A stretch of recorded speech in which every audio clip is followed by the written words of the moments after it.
محترمو نن سبا دا اوټونو ورځې دي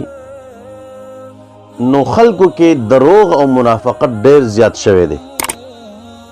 ولی چې یو ځای ته لاړ شي هغه به د نشنلیانو ټوپۍ په سر کړي چې بل ځای ته لاړ شي هغه به د پیپلیانو ټوپۍ په سر کړي که بل ځای ته لاړ شي هغه به د پی ټي آی ټوپۍ په سر کړي د هغوی ډنډه به راغستي که بل ځای ته لاړ شي هغه به د بلې پالټۍ چې کوم دی ټوپۍ په سر کړي او د هغوی ډنډه به راغستي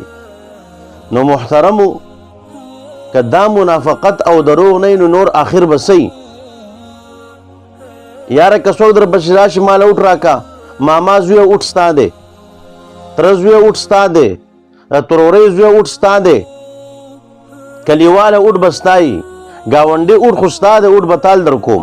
نو ته ما ته ووایه ته به خپل لا اوټ دوه چې کوم دی دا به ته 20 او 30 کسانو نه څنګه ورکې دا صرف چې کوم دی منافقت دی صرف چې کوم دی دروغ دی حالانکه د مسلمان په باره کې راځي چې مسلمان بزدل کېدی شي مسلمان هغه بخیل کېدی شي او مسلمان دروغجن کېدی نشي نو محترم موږ نن سبا چې کوم دی ډېر زیات دروغ وایو ډېر زیات چې کوم دی دوکې کوو حالانکه دا دوکې ورکول هغه ځان نه دی دروغ ویل د دې هغه ګناه او سزا چې کوم دی هغه ځان نه ده هغه بل چاله نه ده نو محترمو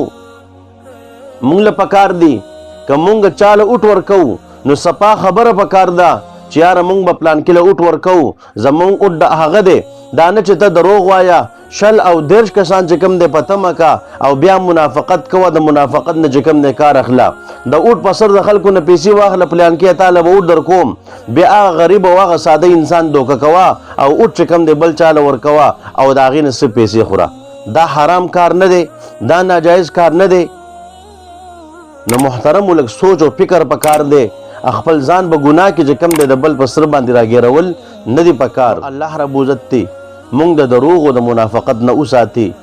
وما علینا الا البلاغ